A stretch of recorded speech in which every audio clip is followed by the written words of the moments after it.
Hi friends, ఎలా ఉన్నారు? బాగున్నారా? మేము కూడా బాగానే ఉన్నామండి. ఈరోజు అవుతుందండి నేను తాటి పాసం తీస్తున్నానండి. పిల్ల తాటి రొట్టె ఏముందండి, అందు గురించి మా ఇంట్లో నాకు చెట్లు తాటికాయలు తీసుకొచ్చండి. ఇదిగో తాటి పాసం తీస్తున్నానండి. తాటి పాసం తీసి రొట్టె వేయాలండి. తాటి రొట్టె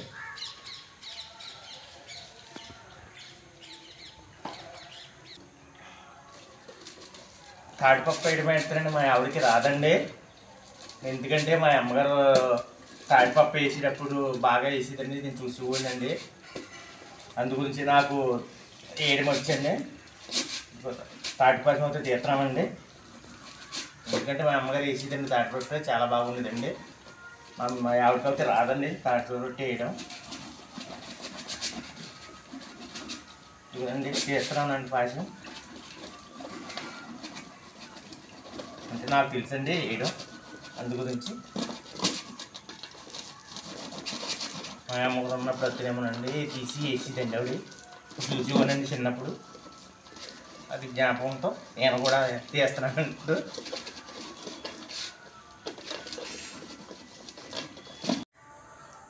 ఇదిగో అండి పాయసం, 2 తాటికాయలు పాయసం అండి. ఇది తీస్తానండి. దీంట్లోకి ఏమో బెల్లం కోరుతున్నానండి.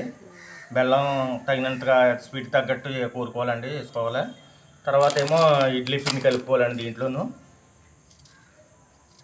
కోరుతున్నాను, బెల్లం అయితే కోరుతున్నానండి. 2 కాయలు కదా? అవును, 2. దాంట్లో తగినంత బెల్లం, అంటే బెల్లం స్వీట్ తగ్గట్టు వేసుకోవాలి. బెల్లం వేసుకుంటే టేస్ట్గా ఉంటుంది, పందార కంటే. పందార వేసుకోరు. బెల్లం అండి, ఇది ఆర్గానిక్ బెల్లం, మంచిది. ముందేని బెల్లం అండి, ఇది ఆర్గానిక్.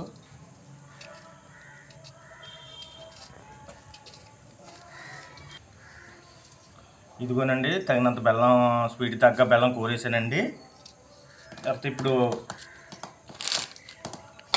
ఇడ్లీ రవ్వ కలుపుకోవాలండి.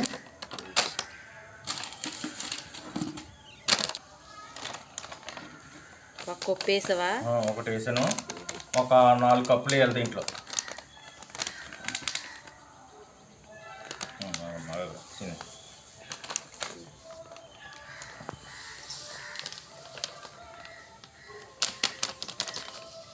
చిన్నగమ్మ 3 కప్పులు వేసినట్టే.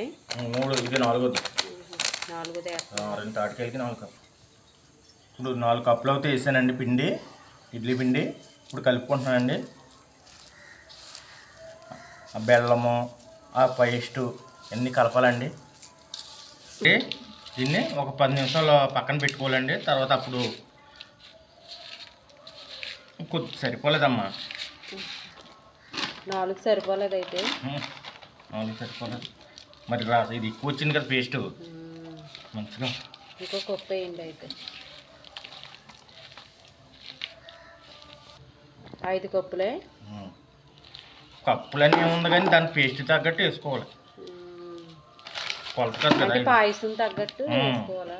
పాయసం తగ్గట్టు ఈ పిండి వేసుకున్నాం అనుకో, ఇలా ఉంటే బాగుంటుంది టేస్ట్గా.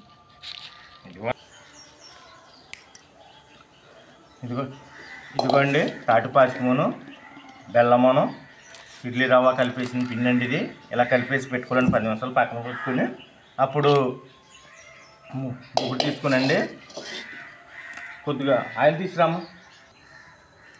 ఇదిగోండి ఫ్రెండ్స్, ముగ్గుట్లో నూనె వేసుకునండి. 2 గెట్లు నూనె వేసుకుని ఇది కలిపిన మిశ్రమం ఉంటుంది చూడండి, దీన్ని అలా వేసుకోవాలి ఫ్రెండ్స్ ముగ్గుట్లో.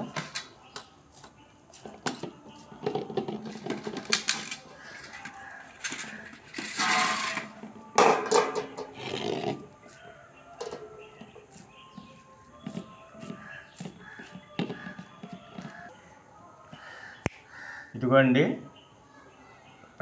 మూకిట్లో అయితే వేసానండి, నూనె వేసి ఇది వేసానండి. ఇదిగోండి కలిపిన పిండి ఏమోనండి, ఇది మూకిట్లో వేసానండి అట్టు కింద. దీన్ని ఇప్పుడు పొయ్యి మీద పెట్టాలండి. ఇదిగోండి పొయ్యి మీద అయితే పెట్టుకుని సిమ్లో పెట్టుకోవాలంటే మంట, అది బాగా రొట్టు బాగా ఉడుకుతుందండి, బాగుంటుంది. ఇదిగోండి రొట్టె ఉడికిందో లేదో చూద్దామండి, ఎలా ఉన్నది అన్నదే. మూత తీసి ఇదిగోండి ఫ్రెండ్స్, దీన్ని అయితే ఇప్పుడు తిరగేసుకోవాలండి.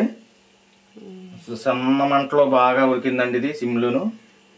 ఇదిగో చూడండి ఫ్రెండ్స్, రొట్టె అయితే ఎలా కాలిందో. మళ్ళీ తిరగేసానండి రొట్టు. ఇదివరకు అనుకోండి కట్టెల పొయ్యిలు ఉండేవి కాబట్టి పొలాల పొయ్యిలు, దీని మీద ఒక క్లాత్ పెట్టి అట్టాకు ఎట్టి అట్టాకు మీద నిప్పులేసి కింద చిన్న మంట ఎడితే పిడకలు ఎడితే అలా మెల్లగా ఉడికిదండి. మరి ఇప్పుడు లేవు కదండి అలాంటి ఐటమ్స్. అందు గురించి ఇంకా గ్యాస్ మీద చిన్నగా పెట్టామండి వంట. ఇదిగోనండి వేసామండి, చాలా బాగా వచ్చిందండి. మళ్ళీ తిరగేసానండి. అట్టు వేయడం అంటే చాలా కష్టమండి. ఇప్పుడు రోజుల్లో ఎవరో వేయలేరండి. దాని గురించి ఏదో పిల్ల అట్టే నాన్న అంటే వేస్తానండి. చాలా బాగా వచ్చిందండి. మా పిల్లల కోసం వేసానండి కష్టపడి. పర్లేదు, బాగానే ఉంది. చూడండి ఫ్రెండ్స్, ఇది కూడా తాటి రొట్టె అయితే తయారైపోయిందండి. తాటిపప్ప ఎలా ఉన్నదో తిని టేస్ట్ చూసి చెప్తానండి. చాలా బాగుంది. ఇంకో ఫ్రెండ్స్ తింటున్నాను.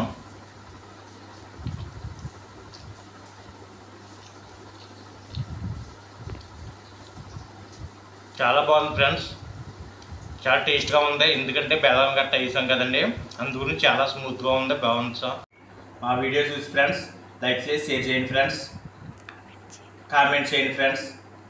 వీడియో ఎలా ఉన్నదో ఏంటన్నది కామెంట్ రూపంలో తెలపండి ఫ్రెండ్స్. అంతే.